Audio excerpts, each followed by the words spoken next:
Djamar Diop, coordonnateur du pôle droits humains de l'ONG. Aujourd'hui, c'est le club d'analyse et de suivi budgétaire du département de Saint-Louis qui est en train d'être capacité sur les techniques d'analyse et de suivi budgétaire. Et donc, il s'agit de voir comment renforcer un potentiel et le transformer en capacité d'action pour renforcer leur participation au niveau des cadres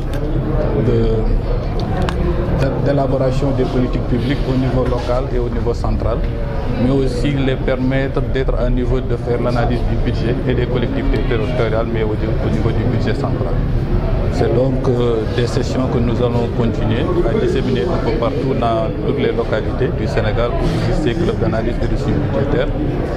Et la finalité, c'est que ces clubs puissent être en mesure d'apporter des contributions et des recommandations aux autorités, à la fois étatiques et aux collectivités territoriales. Et la formation est une réponse.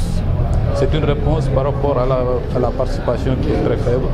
Et donc la note du Sénégal est de 4%. C'est une réponse au contrôle budgétaire qui est autour de 30%, mais c'est également une réponse à la transparence qui est autour de 40%. Voici un certain nombre de défis que nous voulons relever pour arriver à ce qu'il y ait beaucoup plus d'implication des collectivités et des communautés pour qu'une fois que les politiques publiques au niveau local et au niveau central puissent être des politiques qui répondent aux préoccupations. Les recommandations seront données aux autorités, c'est ce que je disais tantôt. Maintenant, c'est aux autorités, elles feront l'objet d'un suivi. Est-ce que les recommandations qui ont été données à ces autorités ont été appliquées? Si oui, qu'on puisse tirer les enseignements, sinon que l'on puisse nous questionner pourquoi ces recommandations de la société civile n'ont pas été prises en compte par les autorités en charge de la mise en œuvre de ces politiques. Aujourd'hui, nous sommes venus prendre part à cette session de formation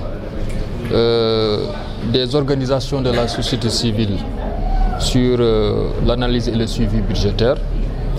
C'est une session qui vient en son heure, dans la mesure où les autorités n'ont cessé de montrer l'importance du suivi budgétaire, de la redevabilité, de la transparence dans la gestion des affaires publiques. Et pour cela, nous avons eu le nécessaire de venir encourager ces organisations de la société civile, de dire que la question du suivi budgétaire est une question extrêmement importante et que nous également, administration, nous devons jouer notre partition pour que les affaires publiques soient gérées de manière optimale. Et vous avez parlé de budget programme, parce que quand on parle de budget programme, il faut noter qu'il s'agira donc d'un cycle d'activités à dérouler et que les organisations de la société civile ne doivent pas être en reste par rapport à ce suivi. Et pour cela, il faut que ces organisations soient outillées pour qu'elles puissent savoir comment est élaboré le budget, qu'est-ce qu'il faut pour que l'on puisse dire que le budget a été exécuté de manière transparente et que vraiment, par rapport au compte, il n'y a pas d'observation négative à formuler par rapport à la gestion budgétaire. Et pour cela, il faut que ces organisations soient outillées et qu'elles puissent vraiment participer aux phases d'élaboration des budgets.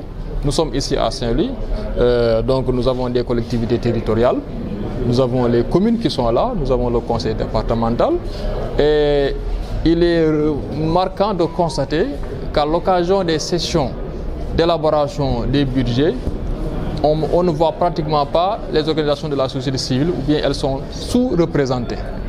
Alors que les sessions d'élaboration des budgets, c'est des sessions qui ne sont pas fermées et que le citoyen peut participer. Mais pourquoi on ne voit pas le citoyen? Peut-être que le citoyen n'est pas bien sensibilisé sur son rôle en tant que citoyen qui doit vraiment participer à l'effort de transparence dans la gestion des affaires publiques. Monsieur le préfet, en tant qu'autorité compétente, quelle est la stratégie que vous comptez mettre en place pour accompagner la société civile?